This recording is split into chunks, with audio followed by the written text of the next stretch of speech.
নমস্কার বন্ধুরা, আমার কুকিং চ্যানেলে আবারও সবাইকে স্বাগত। আজ আমি আপনাদের জন্য নিয়ে চলে এসেছি চিংড়ি মাছ আর সয়াবিন দিয়ে বড়া বানিয়ে ঝোল।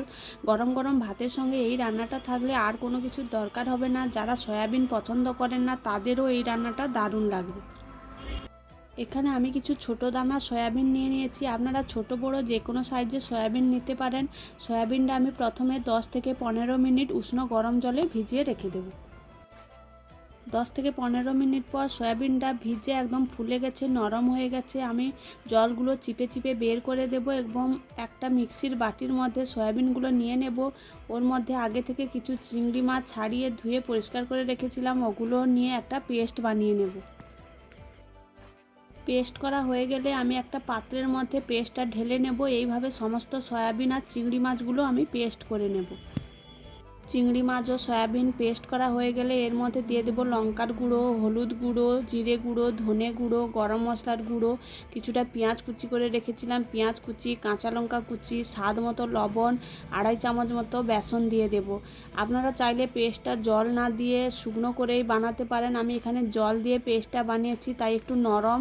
আপনারা চাইলে শুকনো শুকনো করেও বানাতে পারেন। তারপরে হাত দিয়ে ভালো করে সমস্ত উপকরণ মেখে নেব। তারপরে একটা কড়াই গ্যাসের মধ্যে বসিয়ে কড়াইটা গরম হয়ে গেলে ওর মধ্যে কিছুটা সর্ষের তেল দিয়ে আগে থেকে যে পেস্টটা মেখে রেখেছিলাম ওটা ছোট ছোট বড়ার আকারে করে হালকা আঁচে লাল লাল করে এপিট ওপিট ভেজে তুলে নেব। আঁচটা কম রেখেই ভাজতে হবে, নাহলে ভেতরটা কাঁচা থেকে যাবে, বাইরেটা পুড়ে যাবে। তাই হালকা আঁচে ভাজতে হবে। একই পদ্ধতিতে সমস্ত বড়াগুলো ভেজে তুলে নেওয়ার পর ওই তেলের মধ্যে আবারও কিছুটা সর্ষের তেল দিয়ে দেব। তেলটা গরম হয়ে এলে তেজপাতা, গোটা জিরে ফোড়ন দিয়ে দেব কিছুটা পেঁয়াজ বাটা। পেঁয়াজটা হালকা ভেজে দিয়ে দেব আদা রসুন কাঁচা লঙ্কা বাটা। সেটাও কিছুক্ষণ নেড়ে চেড়ে ওর মধ্যে দিয়ে দেব গ্রেট করা একটু টমেটোটাও হালকা কষিয়ে নেব। তারপরে দিয়ে দেব হলুদ গুঁড়ো, লঙ্কার গুঁড়ো, ধনে গুঁড়ো, জিরে গুঁড়ো।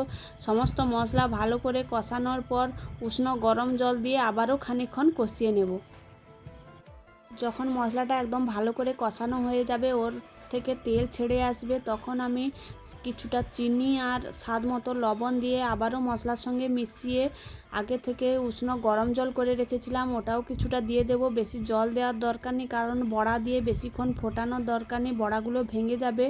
জল দেওয়ার পর ঝোলটা ফুটে এলেই ওর মধ্যে আগে থেকে ভেজে রাখা বড়াগুলো দিয়ে 1 মিনিট মতো ফুটে এলে কিছুটা গরম মশলা আর অল্প একটু ঘি ছড়িয়ে নামিয়ে নেব।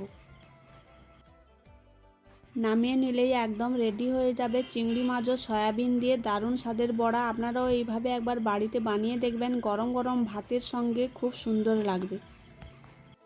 ভিডিওটি ভালো লাগলে আমার চ্যানেলটি সাবস্ক্রাইব করে দেবেন।